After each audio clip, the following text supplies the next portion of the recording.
नमस्कार, साक्षीदार news channel मध्ये आपले स्वागत आहे।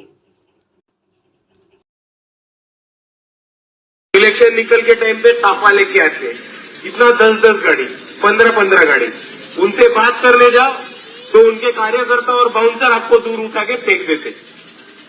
दूसरी तरफ आएंगे तो आएंगे, नहीं तो सीधा हेलीकॉप्टर से लैंडिंग होगा, सीधा विमान से होगा। और दूसरी तरफ आप वंचित बहुजन आघाड़ी के नगर सेवक के उम्मीदवार देखो। आपको वंचित बहुजन आघाड़ी के नगर सेवक के उम्मीदवार देखने के बाद आपको ये पता चलेगा कि ये सारे उम्मीदवार आप ही के गली में रहने वाले, आप ही के बस्ती में रहने वाले, आप ही के मोहल्ले में रहने वाले और आप ही के शहर में रहने वाले। और इसीलिए आप सबकी जो समस्या है, आप सबके जो प्रॉब्लम्स है और आप सबके जो दिक्कत है, उन सब प्रॉब्लम्स के साथ, उन सब समस्याओं के साथ ये लोग वाकिफ है। और जो लोग आपके समस्या के साथ वाकिफ है और जो लोग आपकी समस्या समझते हो और जिन्होंने खुद आपकी दिक्कतें और आपके समस्याओं का सामना किया हो, वही लोग हैं जो सच में आके आगे चलकर आपकी समस्या दूर कर सकते हैं। मैं इतनी चीज आप सबके सामने कहना चाहता हूँ।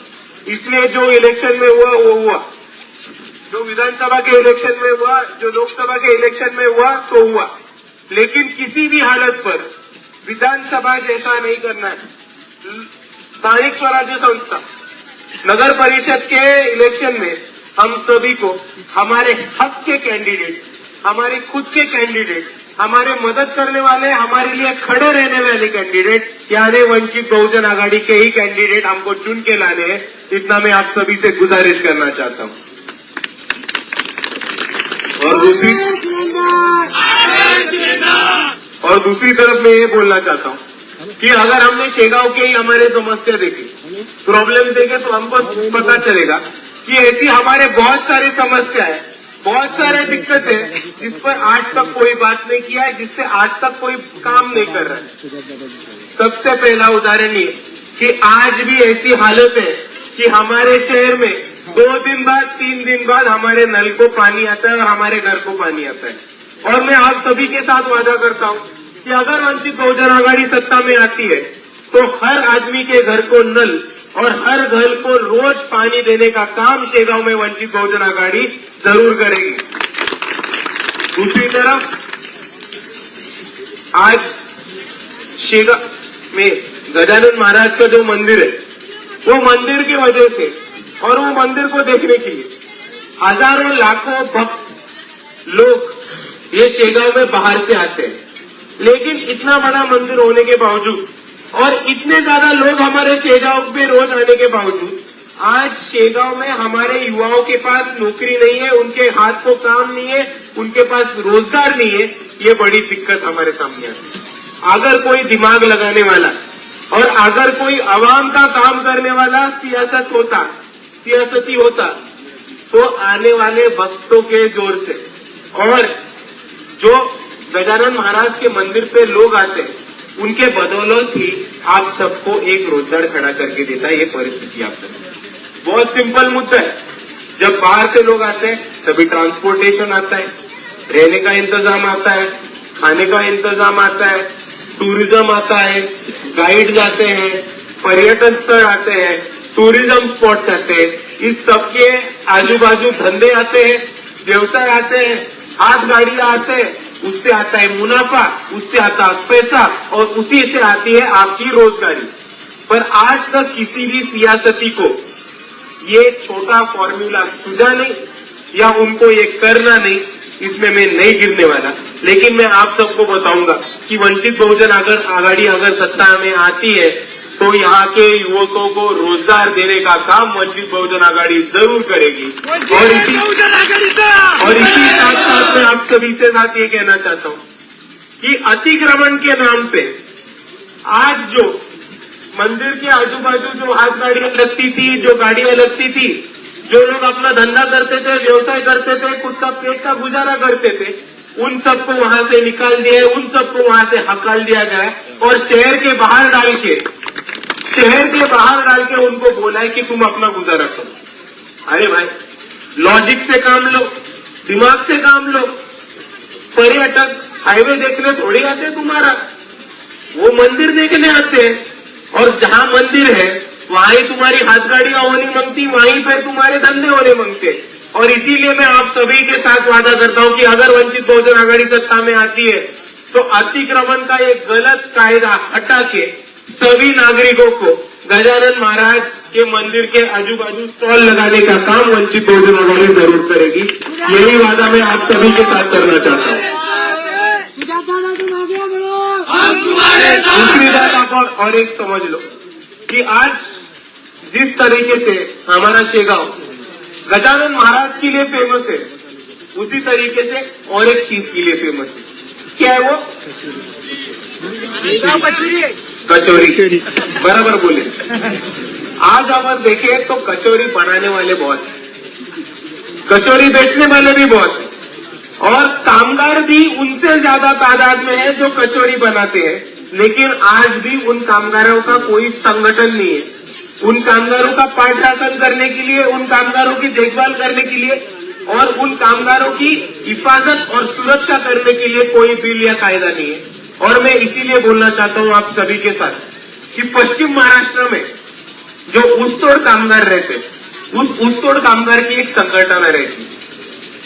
उसी धरती पर शेगांव के अंदर नगर परिषद के द्वारा कचौरी बनाने वालों की एक संगठन बनाने का काम, उनको उसके तरफ से इंश्योरेंस देने का काम और उसके बाद उनको पेंशन देने का काम वंचित बहुजन आघाड़ी नगर परिषद के मार्फत जरूर करेगी।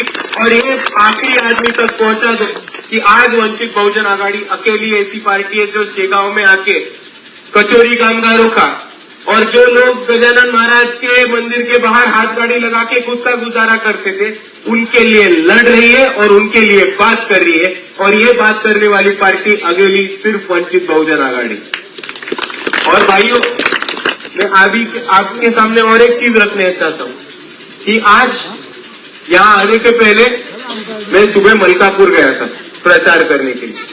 उसके पहले मैं अकोला में था, बाळापुर गया, मूर्तिजापुर गया, पारसी टाकली गया। उसके पहले दिन मैं वाशिम में था, रिसोड गया, मालेगांव में गया और उसी साथ साथ मंगोलपीर और कारंजा में गया। और उधर एक बात मेरे को साफ साफ समझ में आई कि अकेली वंचित बहुजन आघाड़ी ही ऐसी पार्टी है कि इन सब शहरों के नगर अध्यक्ष के कैंडिडेट ये मुसलमान समाज के हैं।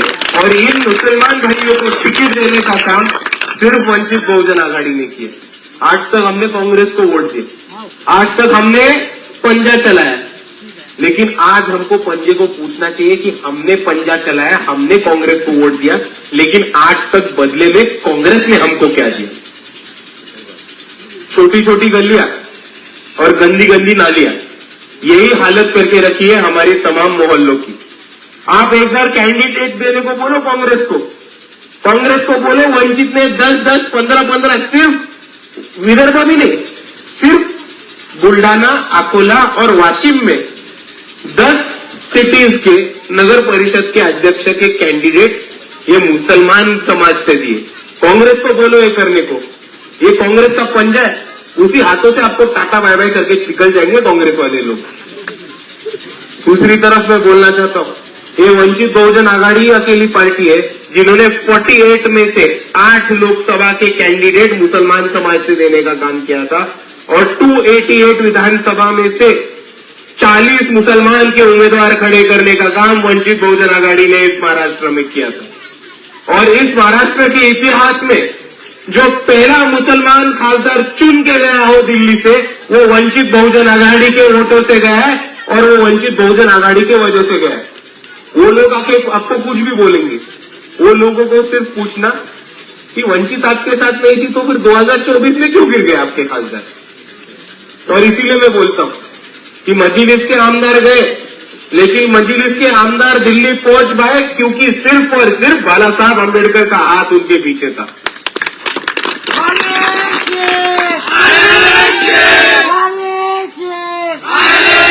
और दूसरी तरफ मैं बोलना चाहता हूं कि इस महाराष्ट्र में जब जब अन्याय अत्याचार होता है, जब जब जुल्म जाती होती है, तो एक शख्सियत, एक आवाज हमारे लिए खड़ी रहती है, वो जनाब अली प्रकाश अंबेडकर और वंचित बहुजन आघाड़ी। आप याद करके देखो, जब पूरे महाराष्ट्र में मॉब लिंचिंग का मसला चल रहा था, तो वो बाला साहब अम्बेडकर थे जिन्होंने एक बिल सामने पेश किया, एंटी मॉब लिंचिंग बिल, मुसलमानों की हिफाजत करने के लिए, मुसलमानों की देखभाल करने के लिए और मुसलमानों की सेफ्टी के लिए anti mob lynching bill Maharashtra में वंचित बहुजन आघाड़ी ने पेश करने का काम किया। और ये बाला साहब अम्बेडकर की जिद थी कि उस बिल का नाम मोहम्मद पैगंबर बिल रख दिया जाए। ये हमारी बदनसीबी थी, ये हमारी बदनसीबी थी कि तभी के कांग्रेस, शिवसेना और राष्ट्रवादी जो सत्ता में थी, उन्होंने हमको सपोर्ट नहीं किया। नहीं तो अगर आज वो बिल आता, अगर आज मोहम्मद पैगंबर बिल महाराष्ट्र में पास होता, तो जलगांव में, जामनेर में जिस सुलेमान शेख की मौत हुई थी, उन सुलेमान शेख के कातिलों को जेल के पीछे डालने का काम उस बिल के पीछे होता था। आज आपको पता है, गिरिराज महाराज नाम का एक व्यक्ति है, हमें हुजूर की शान में गुस्ताखी करता है। हुजूर की शान में गुस्ताखी करने के लिए उसको उस बिल के अंदर जेल में डाला जा सकता था, लेकिन यहाँ के कांग्रेस ने, यहाँ के राष्ट्रवादी ने और यहाँ के शिवसेना ने हमको सपोर्ट नहीं किया और वो बिल पास नहीं होने दी। लेकिन कोई देरी नहीं, अगर वो बिल इस बार नहीं पास हुआ तो अगली बार पास करा के लेंगे। वंचित बहुजन आघाड़ी के उम्मीदवार विधानसभा में जाएंगे, वंचित बहुजन आघाड़ी के मुसलमान उम्मीदवार चुन के विधानसभा में जाएंगे और वो खुद मोहम्मद पैगंबर बिल पास करने का काम करके यहाँ के मुसलमानों के लिए हिफाजत करने का काम और उनके लिए एक सेफ्टी नेट कॉन्स्टिट्यूशनली बिछाने का काम वंचित बहुजन आघाड़ी के लोग जरूर करेंगे। और मैं आप सभी को बोलना चाहता हूं कि याद करो, जब औरंगजेब के स्टेटस रखने के लिए, औरंगजेब के फोटो रखने के लिए यहाँ के नौजवानों को यहाँ के बीजेपी आरएसएस वाले आके पीटते थे, डराते थे, धमकाते थे और पुलिस प्रशासन उनको उठा के जेलों में डालता था, टॉर्चर करता था और 3rd डिग्री देता था। एक ऐसी शख्सियत, अकेली शख्सियत, एक अकेला हिम्मत वाला बाला साहब अम्बेडकर थे जो खड़े रहे, औरंगाबाद गए, औरंगाबाद में जाकर औरंगजेब के मजार पर गए और औरंगजेब के मजार पर फूलों की चद्दर चढ़ा के बोले कि यहाँ के बच्चे, यहाँ के नौजवान तो सिर्फ स्टेटस रखे, ये तो सिर्फ फेसबुक पे बात कर रहे। आज औरंगजेब के मजार पर आके हमने फूलों की चादर चढ़ाई। देवेंद्र फडणवीस के पास दम हो तो बाला साहब अम्बेडकर के खिलाफ एक्शन लेके दिखाए। ये ओपन चैलेंज देने वाली अकेली पार्टी है वंचित बहुजन आघाड़ी की। और दूसरी चीज मैं बोलना चाहता हूं, उसके पहले महाराष्ट्र में जब जब नौजवान टीपू सुल्तान का फोटो लेके खड़े होते थे तो यहाँ के पुलिस प्रशासन उनको गिरफ्तार करने का काम करती थी, उनको नोटिसें भेजने का काम करती थी। तब ये वंचित बहुजन आघाड़ी थी, पहली महाराष्ट्र में ऐसी पार्टी थी जिन्होंने अपने मंच पर डॉक्टर बाबा साहब अम्बेडकर, छत्रपति शिवाजी महाराज, छत्रपति शाहू महाराज, महात्मा ज्योतिबा फुले के साथ साथ हजरत टीपू सुल्तान का फोटो लगाकर वो फोटो को हार डालने का काम किया।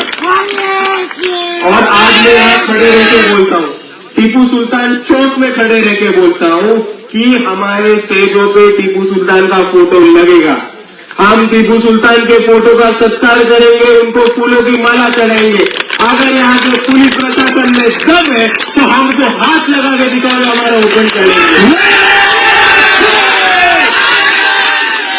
और जब रमजान के महीने में मस्जिद के भोंगों पे अजान चलती है, इसलिए वो भोंगा उतराकर वहां पे हनुमान चालीसा बजाओ, ये जब राज ठाकरे ने बयां किया था तो वो वंचित बहुजन आघाड़ी के नौजवान थे जो लाके राज ठाकरे के कार्यकर्ताओं को बोले थे, तुम अगर मस्जिद तक पहुंचे तो वंचित बहुजन आघाड़ी के कार्यकर्ता मुसलमान भाइयों के कंधे को कंधा लगा के वहां पे खड़े रहेंगे और एक भी भोंगा उतारने नहीं देंगे।